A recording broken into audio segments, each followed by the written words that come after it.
বেঈমানের ইমান আছে, তোমাদের কারো ইমান নাই। স্বাধীনতা পেয়েছি, আমরা স্বাধীন নয় কেন? একটি মহিলার কারণে।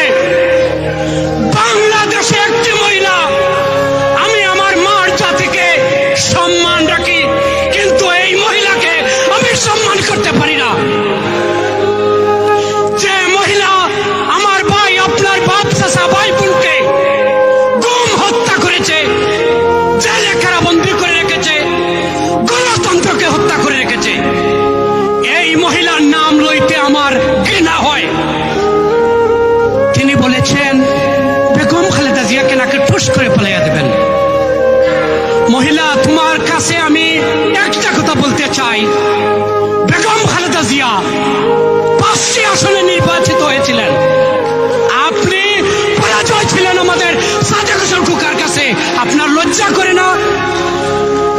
আমি এই মহিলাকে আবারও বলতে চাই, আপনার অবৈধ সরকারের অবৈধ মন্ত্রী, অবৈধ এমপি, তাদের কথাবার্তায় কি মনে হয় জানেন?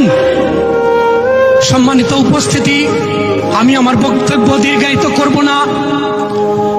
আমি আমার প্রিয় নেতাকে একটি কথা বলতে চাই, গণতন্ত্র পুনরুদ্ধার করতে হলে, আমি যদি ভুল না করি, আমার নেত্রী, আমার মা বেগম খালেদা জিয়া রাজপথে নেমেছিলেন সেই 1983 ইংরেজিতে।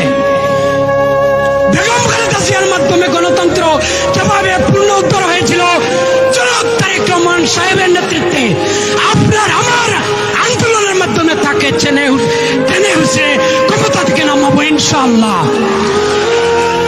আপনি নাকি বলেছেন আগামী 15 তারিখ লন্ডনে আসবেন, আপনার মনে নাই? আপনার মনে নাই? এয়ারপোর্টে আপনাকে শুধু প্লে কার্ড ধরে বলছিলাম, গুম হত্যা যাদেরকে করেছো তাদেরকে ফিরিয়ে দাও, গণতন্ত্র ফিরিয়ে দাও। তোমার যে চাটুকার বাহিনী, তোমার যে সন্ত্রাস বাহিনী কি বলেছিল, কি করেছিল? আমার নেত্রীর গাড়িতে সন্ত্রাস বাহিনী অ্যাটাক করেছিল। আমরাও পারতাম, আমাদের সেই শিক্ষা নেই বলে আমরা প্লে কার্ড নিয়ে প্রতিবাদ করি। এটাই হচ্ছে আমার দলের, আমার শহীদ রাষ্ট্রপতি জিয়াউর রহমানের আদর্শ। ধন্যবাদ সকলকে। আমি এই মুহূর্তে আমার বেগম খালেদা জিয়া, আমার নেত্রীর সুস্বাস্থ্য কামনা করছি। শহীদ রাষ্ট্রপতি জিয়াউর রহমান অমর হোক। আমাদের আগামী রাষ্ট্রনায়ক জনাব তারেক রহমানের দীর্ঘায়ু কামনা করে এখানেই বিদায় নিচ্ছি। ভালো থাকবেন। দেখা হবে রাজপথে। রক্ত দিয়েছি, রক্ত আরো দেবো, প্রয়োজন হলে মরবো।